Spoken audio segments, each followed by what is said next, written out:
తెలంగాణలో గత 9 నెలలుగా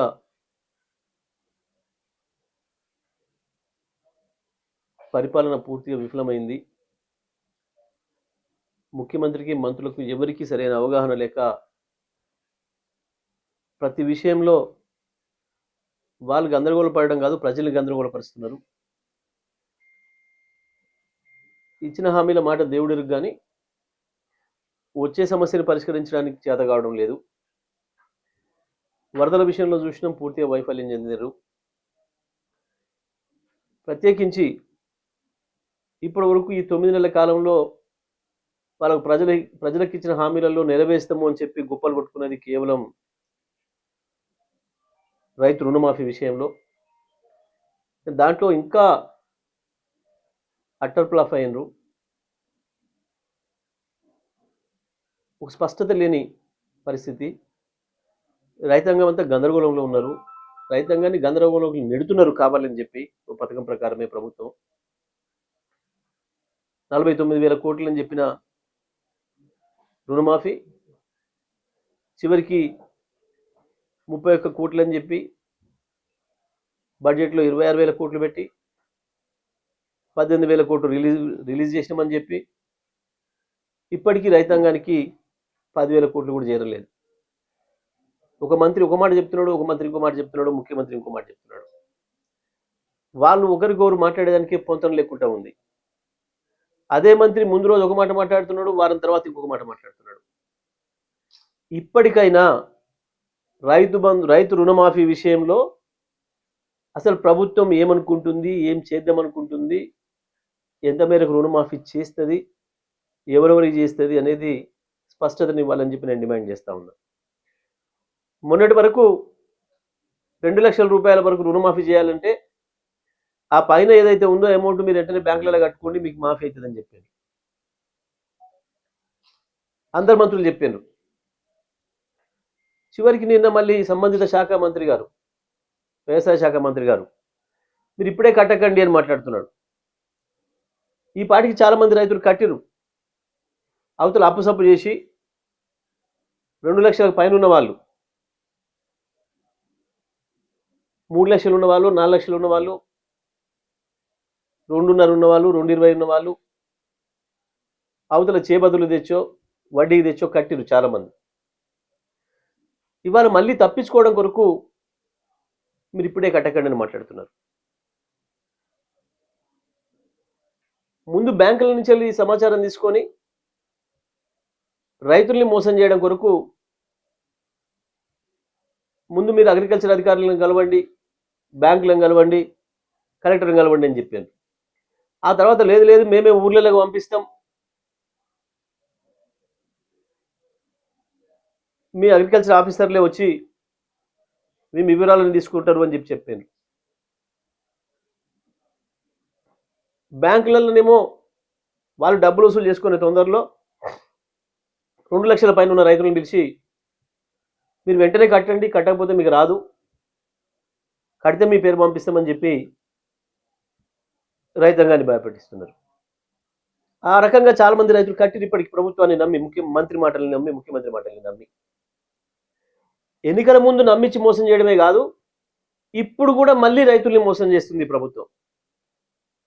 ఇంతకంటే దుర్మార్గమైన పని ఇంకొకటి ఉండదు. ఒక ప్రభుత్వం, ఒక మంత్రి స్వయంగా ఎన్నికల ముందు ప్రజలకు ఇచ్చిన మాట విషయంలో మాట తప్పడమే కాకుండా ప్రభుత్వంలోకి వచ్చిన తర్వాత కూడా మాట మార్చి ప్రజల్ని మోసం చేయడం అనే సందర్భం మొదటిసారిగా మనం ఇక్కడనే చూస్తున్నాం తెలంగాణలో. అన్ని రంగాల్లో విఫలమవుతున్నారు. విద్యుత్తులో లెసఫోజులు కొడుతున్నాడు బట్టి విక్రమార్క. నిన్న వాళ్ళ నాయకుడింటి కాడికి పోయి కూర్చున్నాను నేను పని మీద, మిత్రుడికి కూర్చొని ఉండగానే గంట సేపట్లో దాదాపు 6-7 సార్లు పోయింది కరెంట్. చాలా చోట్ల ఇళ్లల్లో మళ్ళీ పాత వాతావరణం వచ్చింది. 2014 కంటే ముందు ఏ రకంగానైతే కరెంటు రావడం పోవడం వల్ల బల్బులు కాలిపోవడం, ఇంట్లో టీవీలు కాలిపోవడం, ఇతర వస్తువులు కాలిపోవడం, చివరికి జనరేటర్లు కూడా కాలిపోయే పరిస్థితి వచ్చింది. వీళ్ళకి ఎవరికి సోయి లేదు, ఎవరికి వాడు వ్యక్తిగత సంపాదనలు పడ్డారు. ముఖ్యమంత్రి స్థాయిలో ముఖ్యమంత్రి, మంత్రుల స్థాయిలో మంత్రులు, అవకాశం ఉన్న ప్రతి చోట వ్యాపారులను, కాంట్రాక్టర్లను ఎవరెవరిని ఎట్లా భయపెట్టచ్చో, బిల్డర్లను భయపెట్టించి వసూలు చేసుకునే పనిలో ఉన్నారు ఒకరిని మించి ఒకటి తప్ప ప్రజలకు సేవ అందిద్దామన్న ఆలోచన ఒక్కరు కూడా కనపడతలేదు ఈ రాష్ట్ర ప్రభుత్వం. మేము ఇప్పటికైనా డిమాండ్ చేస్తూ ఉన్నా, ఎట్టి పరిస్థితుల్లో రుణమాఫీ విషయంలో ఈ ప్రభుత్వం కూర్చొని ఒక స్పష్టత తీసుకోవాలి, ప్రజలకు రైతులకు స్పష్టతనివ్వాలి. మిమ్మల్ని నమ్మి 2 లక్షల రూపాయల రుణమాఫీ చేస్తారని, 15,000 రూపాయల రైతు భరోసా ఇస్తారని నమ్మి పూర్తిగా వ్యవసాయ ప్రాంతం రైతాంగమే మీకు ఓట్లేసే అవకాశం ఇచ్చారు. మిమ్మల్ని గెలిపించింది మొత్తం రైతాంగమే. రైతులు ఉన్న చోట, వ్యవసాయం ఉన్న చోటనే మీరు గెలిచిండ్రు. కానీ అదే రైతులకు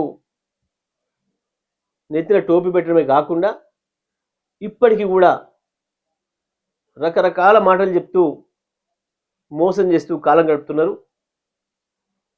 వ్యవసాయ శాఖ మంత్రి గారిని నేను డిమాండ్ చేస్తా ఉన్నా, ఇప్పటికైనా ముఖ్యమంత్రి మీ మంత్రివర్గం కూర్చొని అసలు రైతాంగానికి మొత్తం రుణమాఫీ చేసే ఉద్దేశం ఉందా లేదా, మీరు ఇచ్చిన మాట ప్రకారం 2 లక్షలు లేదా ఎగ్గొట్టదలుచుకున్నారా స్పష్టంగా చెప్పండి. ఇదే సందర్భంలో వానాకాలం పంట చేతికొచ్చే సమయం వచ్చింది. ఇప్పటికి కూడా నా రైతు బంధు లేదు, నా రైతు భరోసా లేదు. వెంటనే రైతు భరోసా కూడా ప్రారంభం చేయాలి. రైతాంగం అప్పులు తీసుకొచ్చి పెట్టి ఇబ్బందులు పడుతున్నారు. ఒకవైపు సూర్యాపేట, ఖమ్మం,